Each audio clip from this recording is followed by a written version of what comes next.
Alhamdulillahi Rabbil Alameen. Alhamdulillah. Wassalatu wassalamu ala ashrafil anbiya wal mursaleen. Nabiyyina Muhammadi wa ala alihi wa sahbihi ajma'een. Amma ba'du. Assalamu alaikum wa rahmatullahi wa barakatuh. Now normally, as my son is sat there, whenever I give salam, that's usually the response I get, which is like a murmur. And I normally crack a joke, but today I won't, because obviously today I was given the graveyard shift, where when the people were ready to listen, they put Maulana Hassan Sahib in front of me. And when people were willing to listen, they put Maulana Mohammed Sahib in front of me. And when everybody was tired, they had no energy left, they had maybe a little bit left, then they put Qāḍī Sahib in front of me as well, just to squeeze that a little bit out. And then when it was ready for people to go to sleep, then they said, Acha Mufti Sahib, come on, you enlighten the audience with as much noor as we can bring, inshallah. So we'll try our best. Now you might be confused that have I come as a lad or have I come as a dad? It happens most of the time for me, alhamdulillah. But unfortunately my dad, it's a bit late for him, so I didn't bring him. Because obviously I've come as the lad. And it's good, mashallah, that the brothers have come and they brought their children with them, alhamdulillah. This is a very good program, and the masjid should be congratulated for doing something like this. One of the things that we struggle as men is bonding with our children. And this is a good opportunity for that to happen. So may Allah subhanahu wa ta'ala give strength to the masjid to continue that, and also for the community to engage with that. When setting off on a journey, as I was traveling here, you need some form of transportation, unless you're going to walk it from where I live, which is quite a long hike. And today of all days was not a good excuse or reason to walk. After yesterday's 3.5 mile run and 4 mile walk, or whatever day it was, I feel exhausted. So I need like a week to rest, to rejuvenate. So I thought, you know what, let's go by car. Then you need to know where you're going. So even though I've lived in Bradford for all my 26 years, and plus a few more, for all the time that I lived in Bradford, I still have to put the postcode into the sat-nav. It's just the way my mind operates. So you have a navigation system. Obviously, our elders tell us that there used to be something called a tom-tom, and you used to put the stuff into the tom-tom. Obviously, they have to remind me of things like that. And you make your way. So you set off, and then you need knowledge. Knowledge in the sense that when I got to the end of my street, well, knowledge of how do I put my car into gear. I needed some knowledge. Without that knowledge, that car would not move. So I had to know about the clutch. I had to know about putting it into first gear. I had to know about getting biting point. I had to know to make sure the road was safe before I set off. I also needed to know that I need to stay on the left side of the road, and the other users who are coming towards me need to stay on the right side of the road. Without that knowledge, I wouldn't have set off from outside my house. And then when you get to the end of the street, you got to know to look to the traffic to the right, look to the traffic to the left, and then set off and make your way down. See, that brother's already bored. He's saying, oh man, I'm going to make excuses. I'm going to just talk to this other brother and say, oh, you know what, I've got to get back because, that thing I have to do. What thing you have to do? That thing, it's just gone out my head, yeah. It's coming, that other thing. Oh, that thing, yeah. I got to do that thing, and this guy is killing me, so let me just go, man. Let me just quietly go away. The thing is, if you're going to quietly go away from a majlis, the best thing to do is either sit on the side or sit on the back. Because the speaker, his attention is normally focused in the middle. You can slyly walk out without anybody noticing. But unfortunately, this brother is right in my vision. And he's making excuses to this other brother, you know what it is, yeah, I got to go. And he's saying, why do you need to go? This Mufti Sahib's bayan is solid, man. Why do you need to go? There's so much ilm and noor coming that light next to him is now becoming dull. And this light that's coming from, you're going to miss out on this, brother. I know you got your army gear on, and you got your Palestinian flag on, and you're ready for, mashallah, mujahada, but you can't even stay awake till 10:30. What kind of mujahada are you ready for, brother? You get me? You might as well take that jacket off, take that flag off and stop pretending and be real. Or you can sit down and listen to the bayan. Which one's it going to be? Let's find out what this brother's really made of. What do you think? Oh, mashallah. Takbir! Takbir! And takbir. See, I knew we'd wake you up finally, alhamdulillah. So you staying, brother? Mashallah. So, getting here then, you got to know which streets to turn, which junctions to come, how to get here, and all the rest of it. And it's always dark, isn't it? It's always dark. You're following the sat-nav, it's telling you to take a left. So you take a left and you end up on Stocks Lane. You think, you drive down and there's a school and you think, I'm sure the masjid doesn't look like this. But because you're on Stocks Lane, you take stock. You see what I did there? Because you're on Stocks Lane, you take stock. You know, it also means to take stock to kind of like, where am I going? You're getting this, aren't you? What's the brother's name in the army outfit? Abdullah. What else would he be called? Subhanallah, I'm surprised he's not called Mujahid Abdullah. So, you turn around and you end up getting to the masjid. And when you get to the masjid, you find that somebody's put this nice purple bin and this nice black bin which is blocking the way. So you think, oh, this parking spot must be for the VIP. Now obviously the VIP, Maulana Hassan Saab, doesn't have a car. So because I'm his dad, I'll take his spot for him. So I park there, hopefully I've not blocked somebody in. The point I'm making, which is slightly gone a little bit longer than was originally planned, because obviously the brother needed to go, now he's texting, look, I'm going to be a bit late, okay, because that Mufti Saab just clocked me, man. And now he's just clocked me a second time, oh my God. Is he married? He's probably sending little sweet hearts to his wife or something. Screenshot. Yeah, those heart things. Maybe even a quick sneaky picture as well with the Snapchat. Yeah. Love you. See you soon.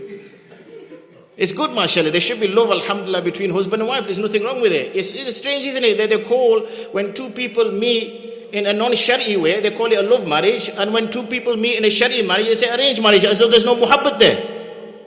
Say, isn't it? That shouldn't be called a love marriage. The love marriage is the one which is the Shari'i one, because there's muhabbat there. That should be maybe called the lust marriage or something of that nature. We need to change our vernacular. So you married, brother? Let's all make dua for him, that Allah subhanahu wa ta'ala grants him a beautiful and honorable and pious bride. Ameen. Abdullah, I didn't hear you say it. Ameen. He's just thinking about the 72 Hurain.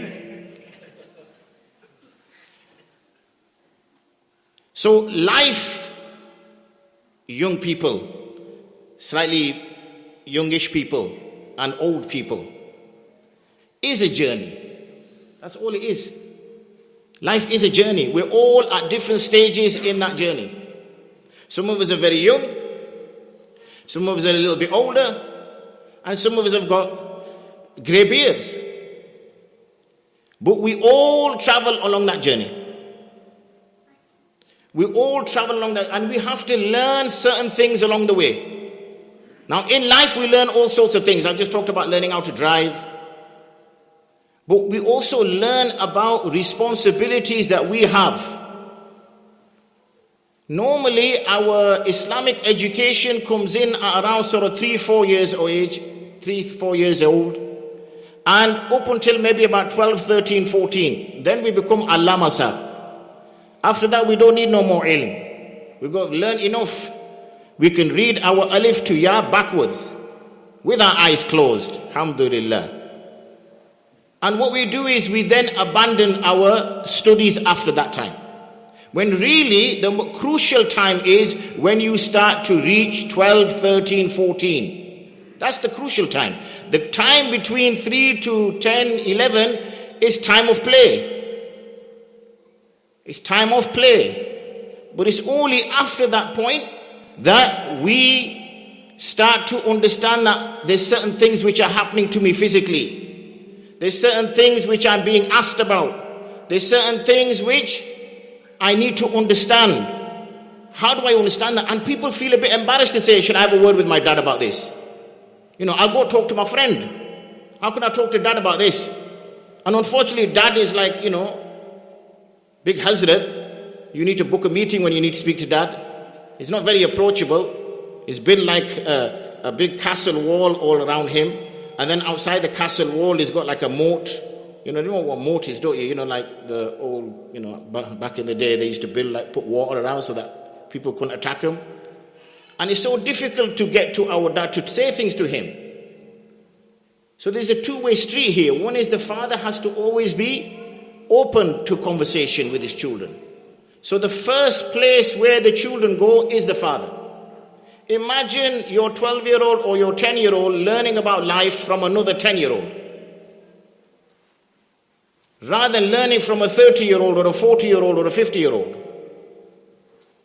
So we have to ask ourselves that question as fathers, as dads, why does that happen?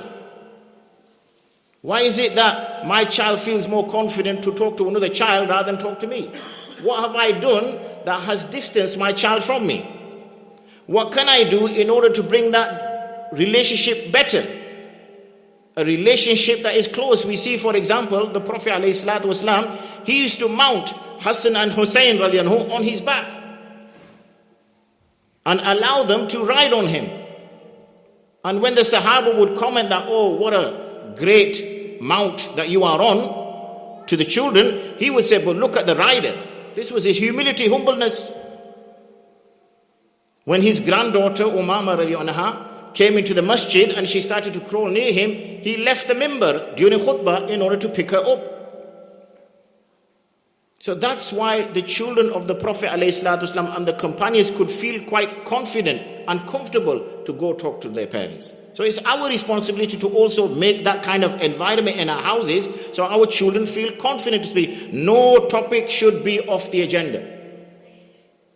And if as fathers we feel a little bit uncomfortable to have certain conversations, then it's our job to go to the ulama and say to the alim, to the scholar, that look, how do I touch this topic?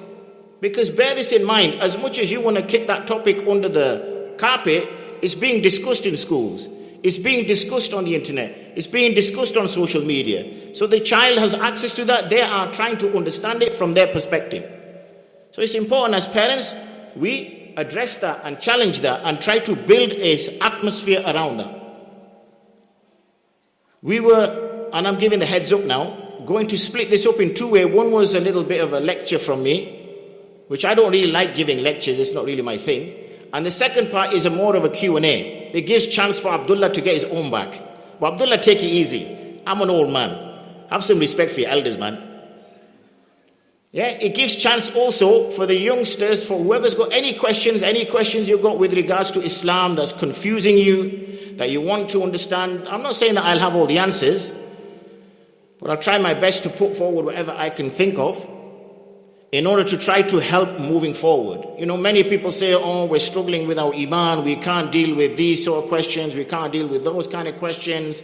And this is an opportunity, inshallah, to at least raise those questions, and at least it gets people thinking that maybe this is an issue that my child is going through, maybe this is an issue that I need to understand properly in order to engage with.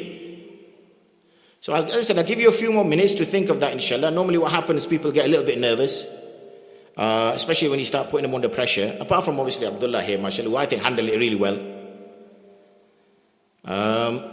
So do start thinking of some questions. But really, as I mentioned, life is a journey. You're all going to be assessed, as I'm going to be assessed, about how successful we lived that, we had that journey. How successful was our journey? What did we achieve along the way? Most of us, unfortunately, are getting distracted along the journey. So we're told to dress in a certain way, and instead we dress in another way. We're told to keep our hair, whether facial or otherwise, in a certain way, and we choose another path. We're told to consume certain type of food, and we consume another type of food. We're told this is the only way that we can earn, and we start earning in a different way. So we've been given those regulations. So the first thing is understanding what they are, but we've been given those regulations, but instead of adopting those regulations, what we do, unfortunately, is we go, all 6 of them, thank you very much. Just put, inshallah. These brothers don't need anyway, they're falling asleep. Yeah, just put them down there, inshallah. No, bismillah. So if we don't understand firstly what we're supposed to do, and then we don't act upon what we're supposed to do, what's going to happen is we're going to fail that journey. We're going to end up in a destination that we did not plan to end up. We're going to end up, unfortunately, either in Jahannam, okay, or in Barzakh along the way, which is going to be considerably painful when we are in Barzakh. So we have to try to understand, A, how do we avoid it? How do we end up in the right destination? And how do we avoid the wrong destination? Because that's a reality. As much as it seems far away from us, it's a reality. It's a fact. Once you accept Allah as your Rabb, once you accept the Quran as a revealed text, once you accept the Prophet ﷺ as a sent prophet, that a man who talked to God, once you accept those terms, then you have to, by default, accept that there is a destination for you. If you then accept that destination, you have to look at what it is that you are doing in your day-to-day life. And you will get people who will sit here and they will warn you and they will give you glad tidings. And that is their job. Their job is not necessarily to give you hidayah, because that's not their task. That is Allah's task. That's Allah's decision. But that's your choice. What you cannot say on the day of resurrection is that I wasn't warned, I wasn't told, I did not know. That's an excuse you cannot put forward. So that's really, as I said, I wanted to sort of touch upon. I'm looking for a clock, but I don't know where they have their clock. Is that it? Yeah? They put it behind it. Yeah?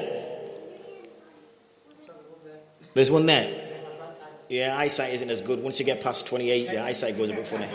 So about 10 to 11. So one is finding the knowledge, and the second is applying the knowledge. So I think I've spoken enough, plus my tea is getting cold, so I need an excuse to stop so I can drink this. Any questions, please, folks? Bismillah. Let's start off with really baby questions and then work our way up. By then, obviously, you'll be tired and I can go home. Really simple stuff like, oh, sorry, what did he say? How many pillars are there in Islam? That's not a problem. There's 5 pillars in Islam. So who asked that question? Did you ask that question? Excellent question. He's smiling. It must have been him. There's 5 pillars in Islam, young man. Yes. Shahada, Siyam, which is fasting, Salah, which is praying, Zakah, which is giving of our wealth, 2.5% of our savings, and also Hajj, which is the pilgrimage. Excellent question. Let's keep them nice and simple. Baby questions. Any more? Abdullah, this is payback time, Abdullah. Let it out, man. You know you've been caging it up. Get it out of the system, man. You'll sleep well tonight. Bismillah. He's trying to think of the hardest one. He's probably Googling it. Hardest Islamic question possible. Click.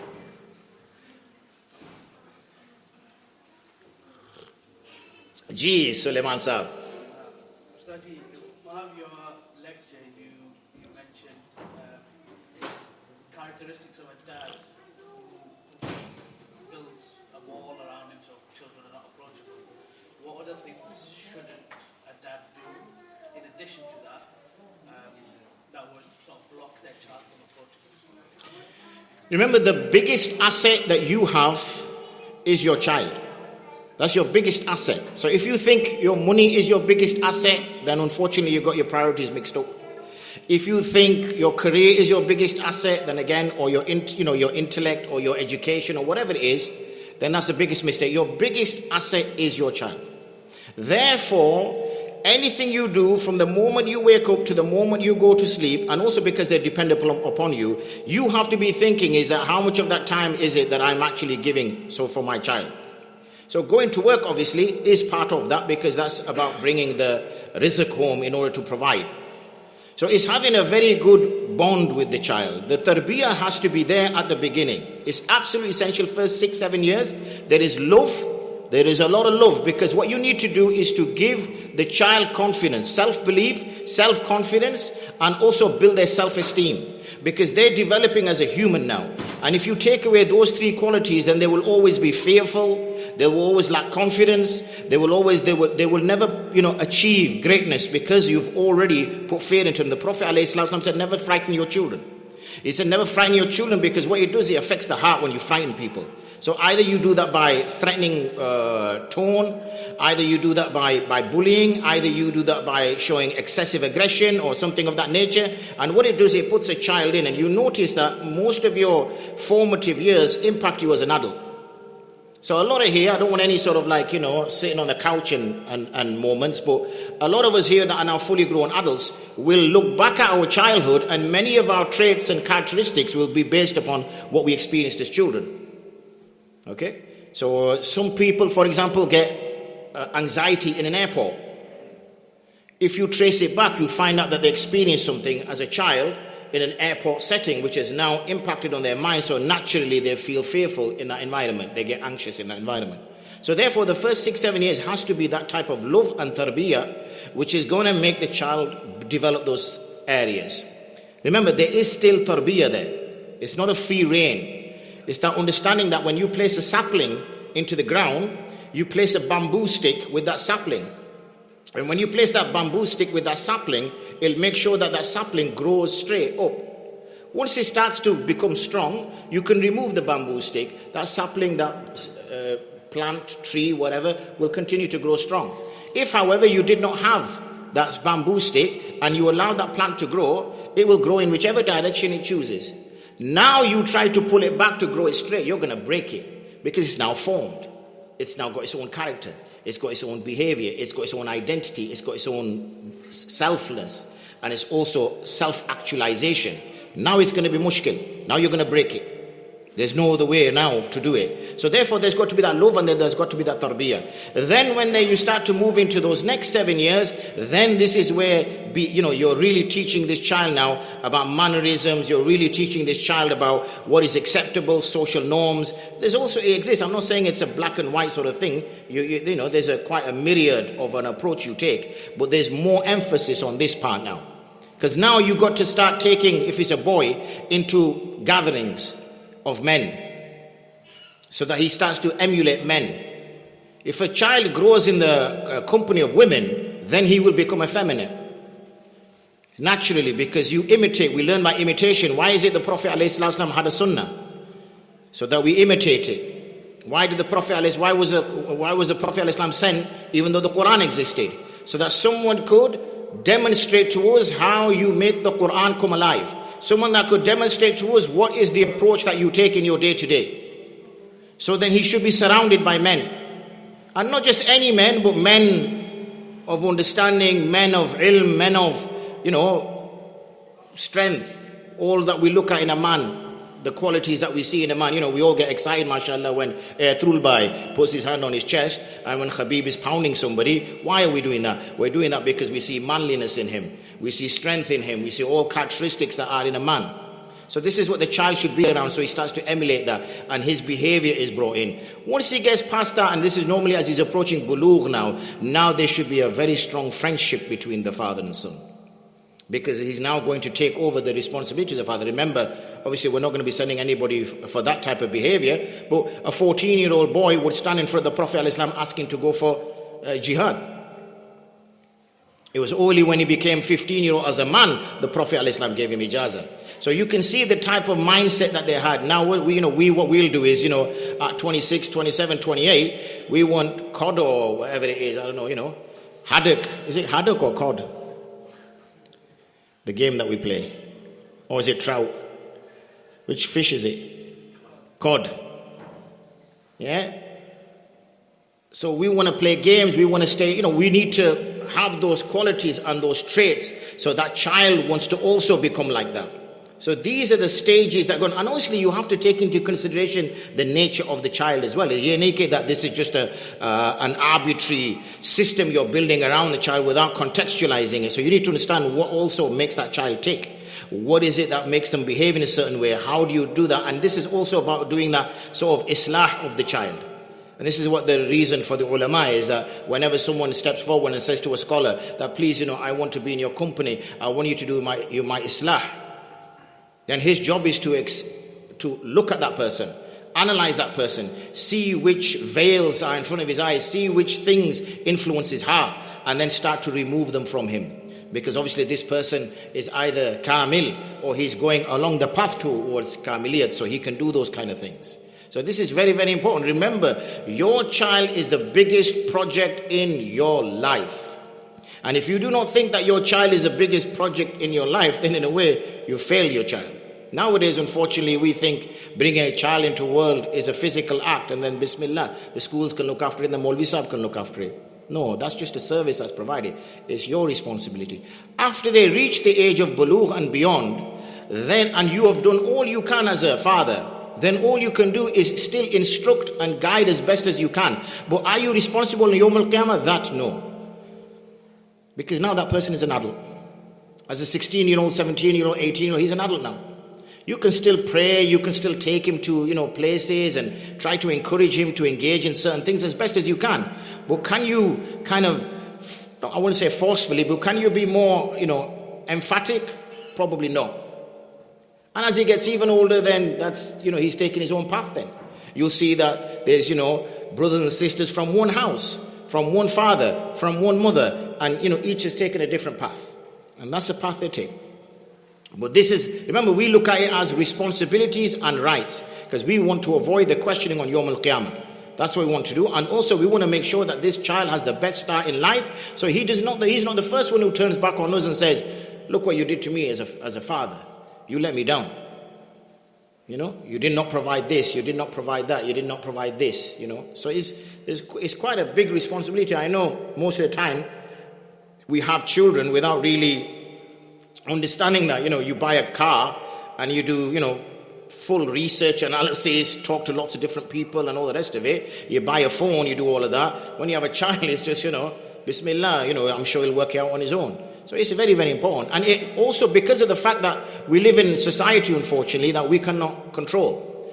Remember, these were people that were growing up, even when you speak to our elders, the first generation that arrived here, most of them from villages, their community was like that. So even if the father was a little bit like this, the uncle was there, the mamu was there, the chachu was there, or the grandfather was there. Society itself was like that. Now you see it's changing, because obviously everyone has ikhtiyar, everyone has choice, everybody does what they like. Even now, you'll find when a person is trying his very best with his children, the children's cousins are completely different. So it's very difficult now for the father. He's trying to instill this into his child. His child is looking at his cousin saying, look, Dad, how come uncle doesn't do that with his kid? Why is it that you're always tripping on me? Why is it you're too strict? So he has to deal with that as well. So it's challenging times. But at the end of the day, it's a responsibility that we have, and we have to fulfill it, seeking help from Allah, and obviously learning to the best of our ability and putting it there. Remember, the help always comes from Allah, and He will provide help if we are genuine. Anything else? Go on, Abdullah.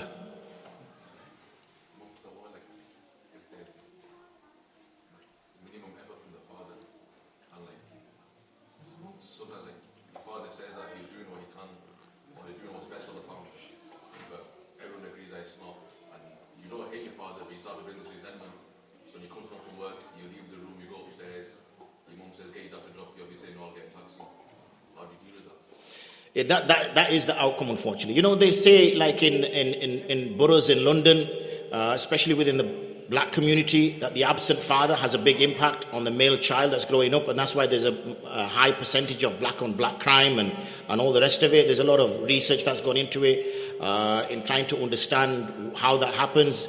And they understand that, the father figure is essential, and you find, unfortunately, in some communities where sometimes the child does not even know who the father is because of accessibility to the lady and all the rest of it, without going into too much specifics. And that's why the Sharia permits the man in a certain way to engage, whereas for the woman there's limitations for this very reason. And people always think, where's equal rights and all the rest of it? But it's not about the man or the woman here. It's about that child, because it's the child's right to have a father. It's that child's right. And where we take the right way. You also hear, don't you, when husband and wife split up and say, I'm a single parent. Rubbish. Unless the father is dead, you might be separate, but he's still got two parents. You hear that phrase, don't you? I'm a single parent. Why are you looking at it from your perspective? The child still has two parents. And what happens again in society, unfortunately, is custody goes to one particular parent, and then what that parent does is stops the other individual having access. So this is another problem that happens. But going back to your specific question, you can't take that resentment away, because the first people who should be your protectors, the first people that you should turn to when your back is up against the wall are your parents. If you're not, there's a problem then, isn't there? Why? Why can a person, the very people, the very woman who gave birth to him, the very man that has raised him in his house, fed him, whatever, that person can't turn, then that shows clearly that something has gone wrong. Now he can try his very best, but if he does not click with his father, then he's not at fault if he's not done anything for that to happen. All he can do is, obviously, clearly cannot break a blood tie under any circumstances. It's not permitted. But, many people also say that, God forbid, even in our communities, when, zulm is done on one of the children and social services have to come in, that, should the child still keep those connections with that parent? They cannot break the tie, but obviously they have to protect themselves, without going into too much detail with taking the young children into account here. So one cannot change how they feel. That's a feeling. Right? So when it's a feeling, all you can do is try to manage it to the best, or that person tries to manage it to the best of their ability. But they won't be held accountable for feelings. Feelings even, it mentions in the Quran as well with regards to if a man is more than one wife, that he may maintain the rights equally, but he cannot control the feelings of his heart if he has more affection towards one compared to the other. That's a feeling of the heart. So we cannot control how we feel. That's something that is within us. And likewise, we cannot control our thoughts. Those are those which enter into our mind. The difference is whether we act on them. So we can act on our feelings and start to be unjust. I like this person, but I don't like that person, but they're both my brothers. Right? Now we're allowing those feelings to be unjust. I don't like him, so I'm not going to be decent with him. I'm not going to buy him the same sort of gifts that I buy him. So now this is injustice. And this is not right. But we cannot control that feeling. So if that person feels like that, then he will behave like that. It is on that father to think that unfortunately I have created a situation that is a slightly toxic environment whereby this is how people feel. We did a session in I think it was Leytonstone or something like that a month or 2 months ago, and I said, look brothers, again, it was a kind of a youth event, mashallah, fathers with children. Obviously, they're not that clever down south, so they didn't come up with a fancy name, dads and lads. I think they came up with fathers who bring their children along event. So they're limited, but obviously we shared the idea with them. They saw the poster, they said, bloody hell, Mufti, that's a fantastic idea. I obviously took credit for it, alhamdulillah. And they're going to use it now down south. But the point I'm making is that we had a chap who mentioned that, what if my children don't listen to me? What if they're disobedient? I said, look, brother. If you were a CEO of a company, and you told me your managers don't listen to you, or your employers don't listen to you, I'd say, look, I would get rid of you. I'd put another CEO in.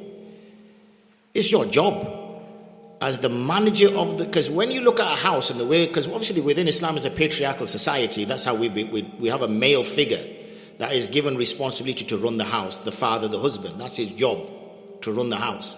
Now his job is to make sure the business, i.e. the house, runs effectively. That morale is high, everybody's happy, everybody's ready to muck in, everybody's ready to do their duties and responsibilities. If there's disjointness and nobody gets on and nobody wants to work, then that shows that business has failed, doesn't it? Well, who's responsible for that? Now I get that there will always be exceptions where there will be a certain staff member that unfortunately just cannot change. And then there's other ways you have to take certain steps. But that's more rare, isn't it, compared to that? So I hope that, in a way, answers your question. If not, say so and I'll elaborate more. Jazakumullah. Do you need to go home, Abdullah? If you do need to go home, I'll give you ijazat. Are you sure? Alhamdulillah. Shall I start on him? Look, he's playing on his phone. He's got someone sat in front of him. How rude is that? Isn't that the rudest thing that kids do? How rude is that? They pick a phone up when they're texting and someone's talking. And when there's somebody of such knowledge, such beauty, such honor, sat in front of them, how could they be looking at their phone? Kya yaar, honestly. Oh, he was messaging you. Is he your mate? All right, anything Maulana Hassan says, then I'll let him off. Chalo. It's the love you have for your children. You start overlooking things, don't you? Even when it's blatantly he's doing something wrong, you say, chalo yaar, puttar hai bhai. Kya kare? He needs to do what, sorry? Go on. Who? Oh, Badshah Khan. Oh, Baraka, mashallah. I do know your father. Didn't your brother come to the school as well, madrasa? Is he elder brother or younger brother? I think your elder brother. Yeah, mashallah. How is he? Is he in Pakistan? Send him my salam. Anybody else, my brothers? We've had 2 young people. How about the slightly older ones? I won't point you out. Or you running perfectly happy families, mashallah. Look at these brothers here. We've got some brothers who run perfect families, alhamdulillah. Any concerns, any issues, this is the time. Get it off your chest, as they say. Have you got a question, young man? What's your name? Sorry, it's my eyes, they're messed up. Yeah, your name. Sorry? Isa. Bismillah, have you got a question? If I'm praying at home. There you go, you see? Why were you holding that inside? I had to draw it out of you. If you're praying at home, alone, and then you hear a noise downstairs, is it jinn?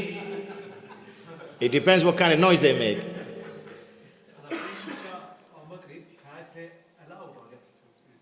Any which is an audible salah, if it's prayed individually, it can be prayed audibly. In fact, it is afzal to pray audibly rather than praying it inaudible. They'll say, don't they, can I pray out loud? Obviously, we don't want you to say, Alhamdulillah, at the top of your voice. Audible and inaudible.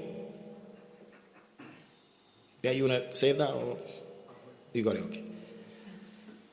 Young man, you obviously must be feeling really tired that you've been holding that wall up for the last half an hour. Do you want to say, oh, mashallah, come on, what is it with you people are always leaning? All the buddek. He's on the way, quickly get off the wall. Quickly get off the wall. Come on, I'm not. No, you're excused, brother, because he was collecting the cups as well, mashallah. He's done so sit back. I'm not reclining, so why should anyone else be reclining?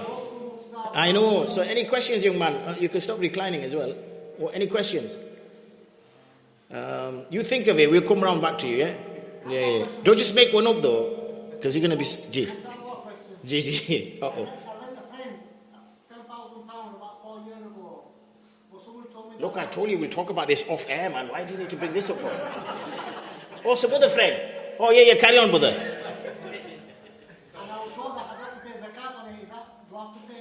You have to give zakat on it. G. Then I will collect it afterwards, inshallah. We're going to empty your chape for you.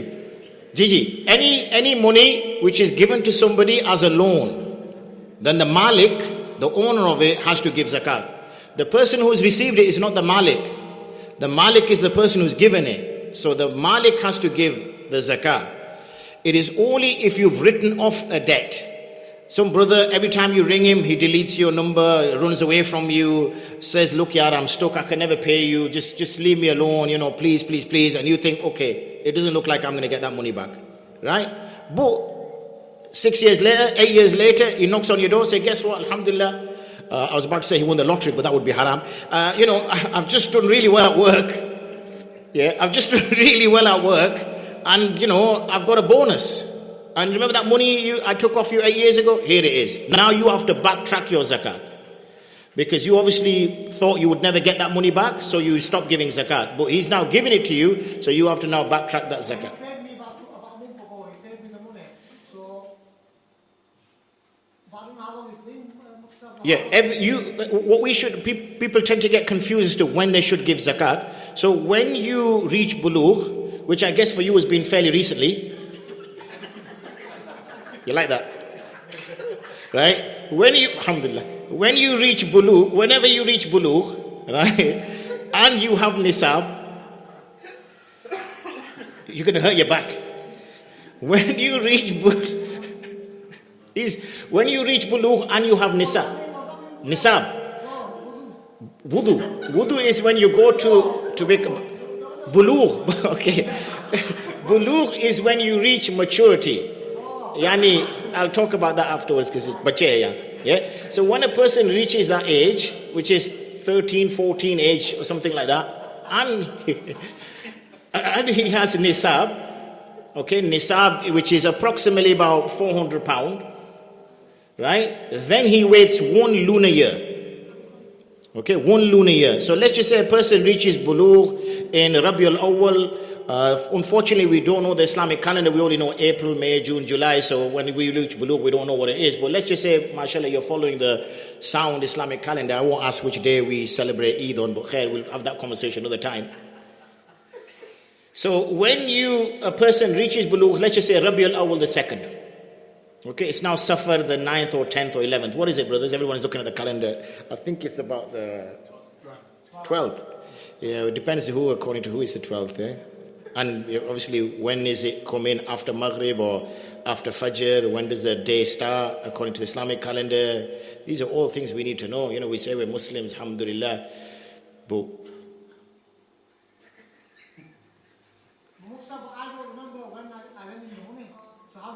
yeah, like I was saying, so once you have a nisab date, every time you get to that nisab date, you check your bank account, you check your wallet, scare the living daylights of it. You check your wallet, you check under the mattress, and you count all the money that you have. Similarly, you ask the wife with the gold and any other silver or anything that you have, work out the total. So in your case, it might be something like £50,000. Alhamdulillah. Say Ameen. So then you will work out 2.5% of that 50,000. And you will give that as zakat. The next year, on the same date, you will do your calculation again. And give the 2.5% as zakat. The next year, on the same date, you'll do that till the day you pass. It doesn't matter. No, it doesn't. Because I'm saying on your nisab date, so let's just say you got 5 grand in your current account, 20 grand in your savings account, 20 grand under the mattress, and 5 grand with the brother, you add all that up. So 5, 20, 20, 25 plus 2020 is 40. Don't ask me to do numbers. 40 plus 5 is 45 plus the 5 you're giving is 50 grand. So you give your zakat on 50. You don't say, oh, but I've given him 5, so I'm not going to do it on that 5. All of it together. So what were the previous, the 4 years I didn't give it? So when is your nisab day? When do you calculate your zakat? Everybody needs to know the nisab day. I'll be asking you soon, inshallah. I give it in the middle of Ramadan, so anytime in the middle of Ramadan. Yeah, but you need to be specific. So let's just say, so fix 15th. Oh, I didn't know that. You have to have it fixed. What if you die on the 15th and you set your zakat day on the 18th? That means there's no zakat due for you. But if your zakat was due on the 14th and you died on the 15th, then your family will have to give the zakat that was due on the 14th and you died on the 15th. Of course it's important. It's like knowing that I have to pray Isha Salah. And if you die without praying Isha Salah, then your family need to give your fidya for the Isha Salah. You didn't pray. Every single minute you need to know what's going on. Every single minute. It's unfortunately because we're just straying in the wilderness that we don't know anything. It's important that we know our deen. So you fix now the 15th of Ramadan, and on the 15th of Ramadan you check all your assets. No, obviously previously you'll have to calculate. So if you've not given it for 4, is it 4 grand? No, 4 years I think. I don't know. I think it's about No, how much is the money? 10 grand. 10 grand. So let's call it 10 grand. So £250 you have to give times 4 years. So that's £1,000. When do I give that? Give it now, isn't it? It's qaza. Anytime. It's owed, isn't it, for the last 4 years? So £1,000 and then... £250. £250 I give. Yeah, it's 2.5. Is it what's of 10,000? 2.5%. 250, isn't it? That's all right. I thought my maths was okay. It's just a look. Yeah. So £1,000 Mr. No. Yeah. So times 4 years is £1,000. £25, isn't it? Yeah, I thought 250 sounded a lot. No, that's easy, isn't it? £25, just do a quick calculation. Let's be on the safe side. We save the brothers some money, mashallah. Yeah? £2.50 for £100, £25 for 1,000. Are you sure it's 250? 250, isn't it? Yeah, I was quite sure. You just put more shak in my head. It's 250. It's okay. It's 250. Double check this, Suleiman, so we can. 250. Anybody higher than 250? Sold to the brother. It is. We just, brother, we're nearly there. 250. So 250 times 4 is £1,000. That was right. As soon as. Gigi. Yeah. As soon as. Bismillah. See, look, if I didn't, what's the brother's name? Majid. Majid, if I did not push you now, if I did not push you for a question, if I did not provoke you, you wouldn't have asked that question, you wouldn't have given that zakat, and then Subhanallah. I think we'll do another takbir in about 5-10 minutes, inshallah. It's a bit earlier. Any more questions before we call it a day, inshallah? It's been long. Are these the desserts, or is there more desserts coming? Or did I miss desserts? No, I've got some sweet rice. Sweet rice? No. This will be enough for me. I just thought there might, some other desserts would be coming as well. Last question, gentlemen. One more, and then inshallah we'll be done. Isa has asked his question. Abdullah has asked his question. Majid has asked his question. Any more? One last question. No more? Anyway, may Allah subhanahu wa ta'ala bless the gathering. Ameen. May Allah subhanahu wa ta'ala give. Remember, when you came into this masjid, I hoped that you made niyyah for itikaf. Nawaitu il itikafam. Yeah? Yeah, sure. Bismillah. My boy, 15-year-old. Ji. I tried to employ him to be in the mosque. Ji. That's one of the reasons when I said to Suleiman here that you have to look at also, because when we speak about the, everything is what they call a normal distribution. No, I think Gaussian distribution, okay, where, we call normal. And most people sit in that middle, 75% of people sit there. But then you've got people on this end and you've got people on that end. So whenever ulama give answers, they're speaking about the so-called normal. Yeah, that's the normal. But we have to take what they say and look at our own context and apply it on our own context. And obviously with specific advice, you might want to then speak to a scholar and say, look, this is what my child does. Because, ADHD is quite a broad term as well. It's a bit of a sweeping statement, and the spectrum is quite wide. So, there's different things that you need to take into consideration. Sometimes physical, sometimes social, sometimes the way they can comprehend certain things. But you'll know best, mashallah, because you spend all that time as your wife would do. So you need to then understand what he's capable of. And do not put any excessive strain upon him more than what he's capable of. Remember, la yukallifu Allahu nafsan illa wus'aha.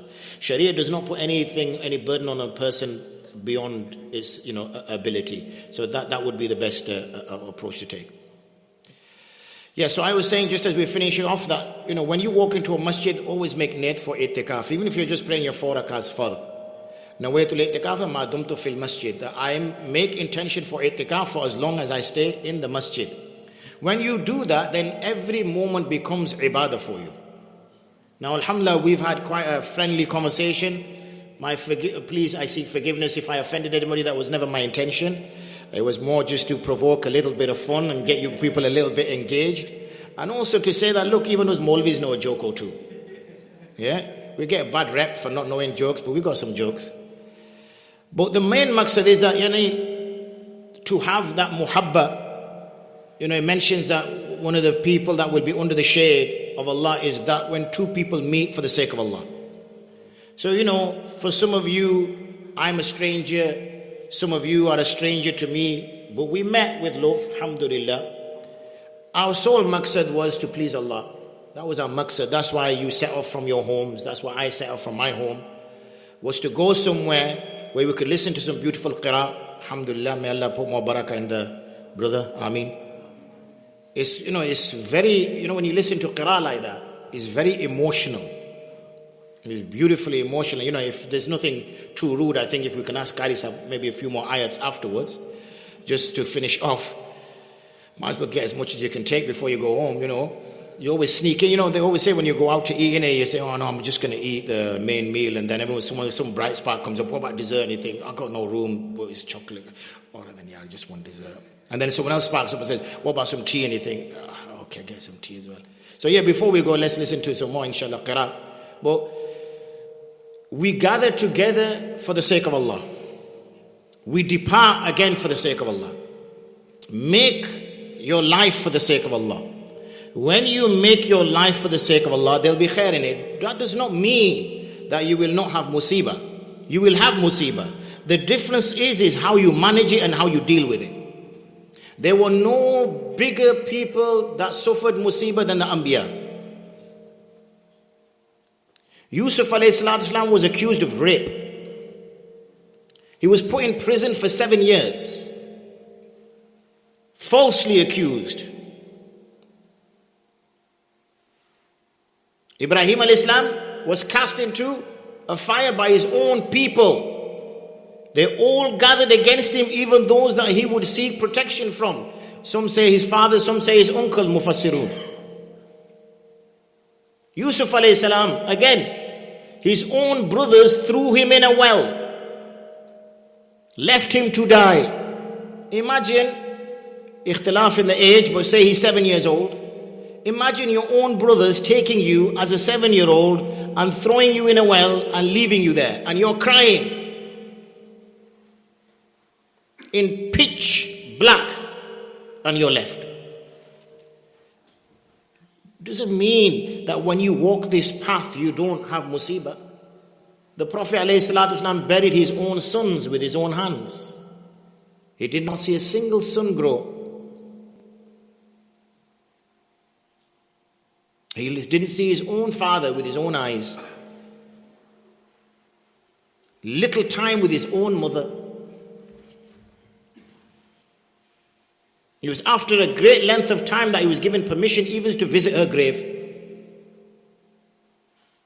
And then he suffered consequence and difficulty after difficulty. 2-3 years he spent in the valleys with no food, and he was boycotted by all the Meccans. Nobody would marry from the Quraysh. Nobody would trade with the Quraysh of that tribe. There were no, we think sometimes when, our daughters, we can't give them away because we got no honor or whatever. Imagine those daughters that had been betrothed to his own uncle's children were returned, and they said, we don't want to marry your daughters now. This is what the Prophet ﷺ. So it does not mean that you won't face musibah. In fact, quite the opposite. You take this path, expect difficulty. But you will grow the resilience, and you will grow the strength, and you will grow the conviction to take anything on. And that's why when you meet the pious, when you meet the learned, you will see them happy and smiling. That does not mean that they have a perfect life. Far from it. The difference is how they react to that life and how they deal with that life. So make dua for me. MashaAllah, you people are staying in the masjid. I'm running off home. Obviously, we need to, do things in partnership. There's no point me staying with you as well. I'll do the resting. You do the zikr. Alhamdulillah, I think we got a good deal there. Remember me in your du'as whilst you stay in this masjid, in the house of Allah. And inshallah, I will do likewise. And use these kind of opportunities and events. Go out to your community, encourage them, get them involved. Yes, it might seem like a difficulty and a hardship, but honestly, the results will speak for themselves. And keep adopting more and more of your Prophet ﷺ's lifestyle. If I was to say to you, would you like to give a gift to the Prophet ﷺ? I'd see brothers striking their chests and say, "Bhai, main jaan dene ke liye tayar hu. Hadiya kya hai?" Yeah, they'd be, giving you all these kind of lyrics. Yeah, I'm going to do this, I'm going to do that, whatever. Do you not think that when you go against the sunnah that it puts a frown on the Prophet ﷺ's face? Do you not think when you do something haram, it upsets the Prophet ﷺ? So forget giving hadiyah to him. Stop offending him. Stop causing a concern for him. Because his concern is always his ummah. It's never been him. It's never been him. When we're going to be running from Nabi to Nabi, from Nabi to Nabi, from Nabi to Nabi, and every Nabi is going to say, Nafsi, Nafsi, Nafsi. It is your Messenger sallallahu alaihi wasallam who is going to say, Ummati, Ummati, Ummati. He's not going to think about himself like we do. He's going to think about us. So, may Allah give us tawfiq, may Allah give us strength, may Allah give us conviction, and may we be guided and protected against the shaitan. Ameen. Wa akhiru da'wana and alhamdulillah rabbil alameen. Assalamu alaikum wa rahmatullahi wa barakatuh. As we do qira, we'll do dua after the qira.